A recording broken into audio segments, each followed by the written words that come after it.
I'm Monte Mathews, and this is Christopher Kiegiel, and Christopher has brought along some German wine. It's wine that's as German as his name. And today we're going to talk about Riesling and why it's a fantastic wine with ham.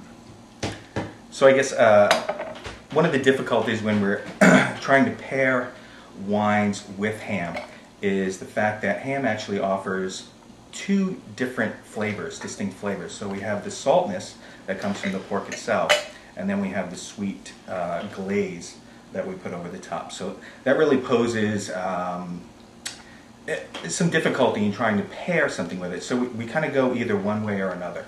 One thing we want to do is avoid something that's really dry, a dry wine, a dry red especially. In trying to avoid the dry reds, we do that because we don't want the fruit flavors from wine to be overwhelmed by the saltness of the pork. Okay, so in pairing Riesling with it, here we're complementing the fruitiness of the glaze, of Monte's glaze. So I brought the 09 Leitz, and this is a Riesling, a German Riesling obviously, and this is their Spätlese that they make. Now, where is this farm in Germany? Is this southern Germany? Where are Rieslings grown in Germany? Throughout Germany, actually. Throughout? Yeah, absolutely. Do the dry ones... They're in the Rheingau, for the most part. Okay. They make great ones. Leitz, I'm not sure, actually. I think this one says Rheingau. I think it's Yes, they Rheingau. are from the Rheingau. Perfect. I didn't even know it, but there it is.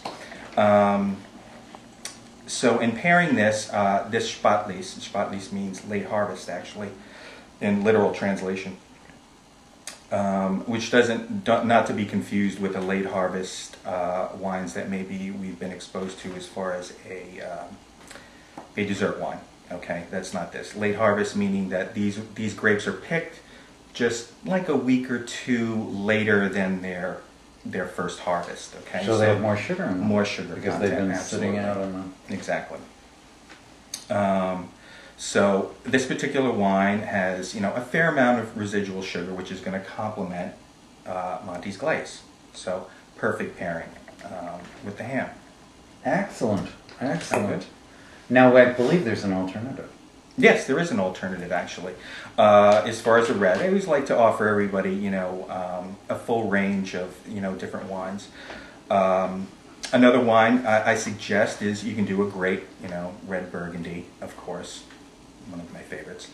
I also paired the ham with a cooler climate Pinot Noir from Oregon. Wonderful. Okay. And the Lord knows there's lots of resveratrol. Yes, undoubtedly. And I think you all know that if you drink wine with resveratrol, you will live longer. This is because resveratrol is apparently a cell. It keeps cells living longer, and since we're cells, basically, if you drink Pinot Noir especially, you will live longer. And if you eat ham, you will live very much longer. Very much longer. And I will live longer as well, because you'll help support me. We are fairly preserved, as you can tell. So a couple of different options in when you're preparing your holiday ham. You can go with Riesling. You can go. I suggest pairing it with something a little sweeter. That's great to complement the glaze. And then if you want to go with the reds, go with a Burgundy. Go with the Pinot Noir.